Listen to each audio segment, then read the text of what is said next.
অবৈধ লাইনে দুর্ঘটনা ঘটে একটা গরু, আর গরুর যে মালিক সে শর্ট খেয়ে কারেন্টে, সেও যেমন মৃত্যু সজ্জায় তার হসপিটাল পাঠানো হয়েছে। গরু মারা গেছে, নাল একটা গাভী মারা গেছে।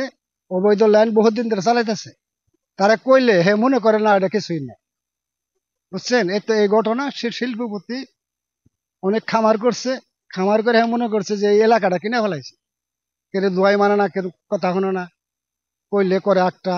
এতে এই পরিস্থিতি চলছে আর কি।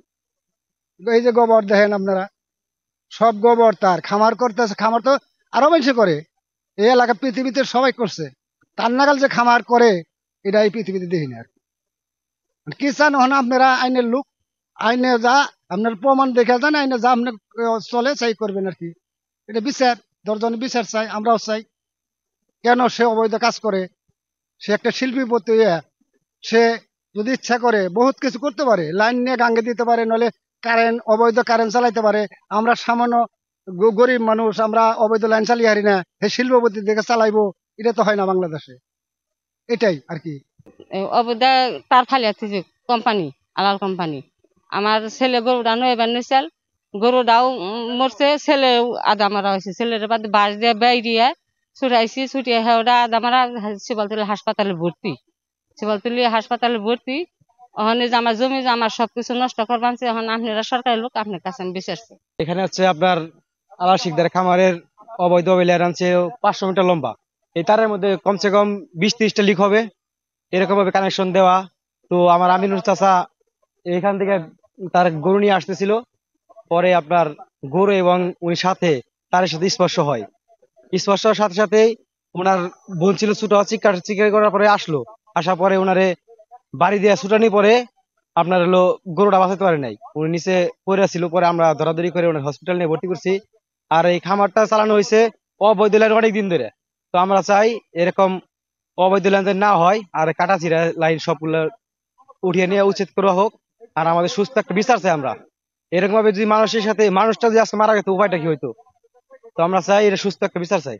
একটা গরু বাতি যায় এবং গরুটা দুপুর বেলা আনার সময় রাস্তার মাঝে মাটিতে বিদ্যুতের লাইন পড়ে রয়েছে, ওই লাইনের মধ্যে গরু ছোঁয়া লাগার কারণে বিদ্যুতে ওরা ধরে লাইছে।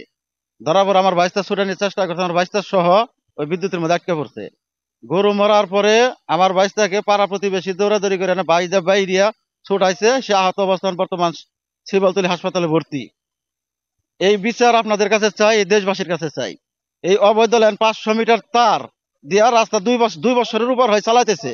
কয়েকবার তারা বলছি যে এই রাস্তা, এই লাইনটা অনেক জায়গায় টোটাফাটা আছে, এই লাইনটা আপনার উপর উঠিয়ে নেন। তারপরে সে মানে না, সে মাটির মধ্যে ফালাই রাখছে। এটা সে শত্রুতা ভাবে আমাদের এই ক্ষতি করার জন্য তার রাহাল চাকররা এই কাজটা করছে। গরুর ফার্মারটা আলাল শিকদার, তার আপনি কারেন্টের তারও তার আপনি অনেক দিন যাবত এই তারটা ফালে রাখছে এই জায়গায়। গরুর মালিক গরুর মালিকের নাম আমিনুল ইসলাম। সে আপনি গরু নিয়ে আসতেছে এই জায়গা দিয়ে, পরে কারেন্টের সাথে তারের সাথে স্পর্শ হয়ে শর্ট খেয়ে আপনি গরুটা মারা গেছে। আপনি গরুর মালিক আমিনুল ইসলাম, সে এখন তাকে হাসপাতাল পাঠানো হয়েছে, সে এখন হাসপাতালে আছে। লাইন চালাই অবৈধ, দেশে অত্যাচার করে ধরছে মানুষের, আমরা অত্যাচার অতিষ্ঠ হয়ে গেছি। এদের আমার বিচার চাই। এইখান দেখেন একটি গরু কিভাবে মারা গেছে অবৈধ লাইন আসার পরে। আমরা অনেক রিকোয়েস্ট করলাম, রিকোয়েস্ট করে তারা মানতেছে না, আমার সাথে আরো গালাগালি করে, নানান বকাবাজি করে। পরে আমরা কইছি যাক দেখি কোন বিধি করা যায় কিনা, আমরা সাংবাদিক আনবো, একে রেকর্ড করে দেখাবো মানুষের। বাংলাদেশের মানুষ কিরকম আমাকে করতে পারছে আলাল শিকদার। ধন্যবাদ। আমি বাড়িতে শুয়ে রয়েছি, পরে শুনলাম উলালি শুনে আইছি। আর পরে দেখি গরু পর রয়েছে না, বাইশটা অনুপুর রয়েছে। পরে বাইশটারে পানি টানি দিছে, গরু ধিমরে। এইটুকুই আমি আর দেখছি।